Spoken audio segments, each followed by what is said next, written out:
This in this video we will discuss about the difference between calcination and roasting process. So if you remember, the first, this is actually a thermal decomposition process.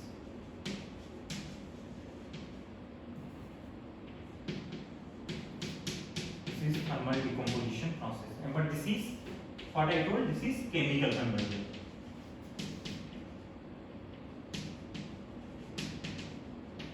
This is chemical conversion process. But similarity is what? Calcination and roasting are, similarity means they are preliminary treatments. Before metal extraction, you have to do this kind of treatments. So this is thermal decomposition, where the carbonates or oxides decompose into its own consequence. But here in roasting, you have seen we have convert one chemical form into another chemical form. Right? Next example is, this is a endothermic process. Calcination consumes lot of heat energy during the decomposition process, right? But roasting is actually this is an exo always. This will release heat. When zinc sulfide becomes zinc oxide, it will release lot of heat also during the roasting process, right? This is carried out at high temperature. This is carried out at intermediate temperature.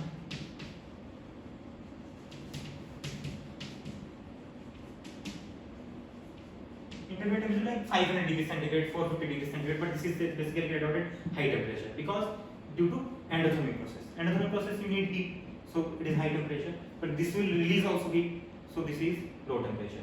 And sometimes this roasting can be also done autogeneous. Due to release of the heat, this process can be autogeneous. Once it will initiate, it will go on completely because it is releasing heat during the process, right?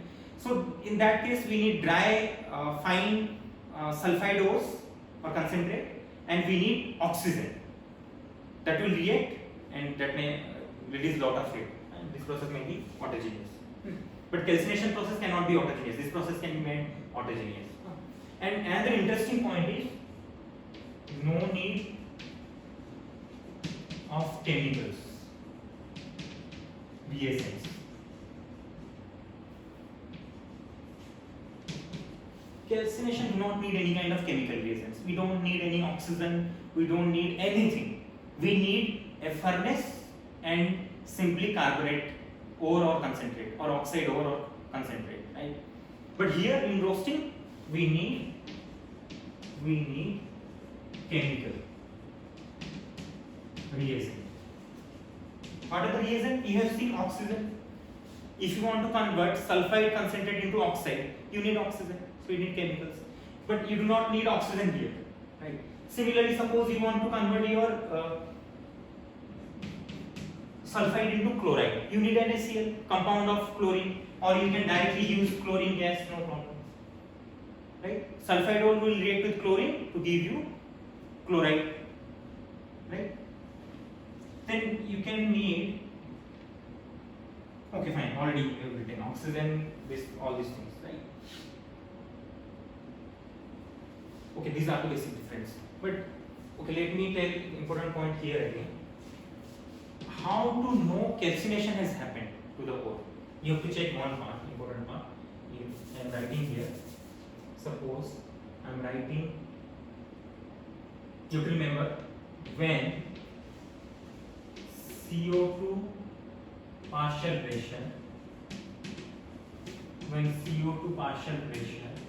is equal to 1. You have to remember this one. When carbon dioxide partial pressure is equal to 1, or I can write PCO2, at that temperature,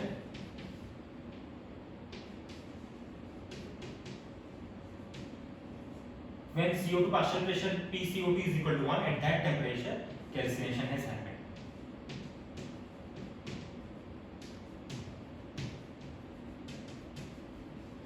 So you have to check the partial pressure of CO2 gas coming out from the furnace.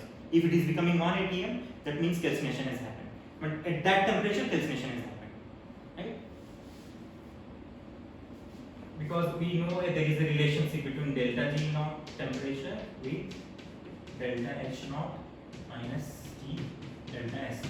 if this is given, right? You can determine this one. You can determine this temperature if this is given for the process, and if this is become zero, you can determine the temperature of the calcination easily. This becomes zero at what? This becomes zero. Delta G naught will become zero at what? You understand? Delta G naught. I can write here. If you remember, delta G naught is equal to minus RT ln what? Kp. If you remember the expression, delta G naught is equal to minus RT ln Kp. This is the temperature. This is the gas constant, right? And ln Kp. ln Kp is what? Suppose I am writing a reaction. CaCO3 will give you CaO plus CO2. This is gas. This is solid.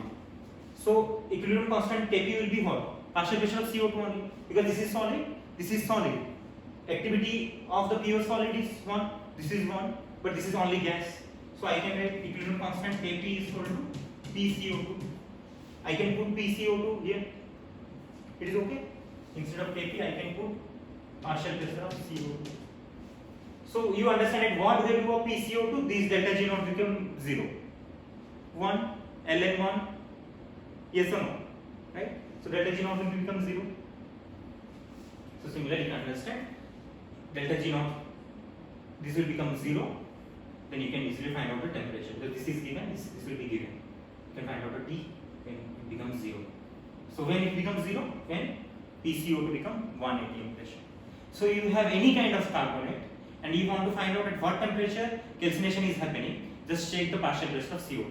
When it become 1 atm, that means calcination is happening.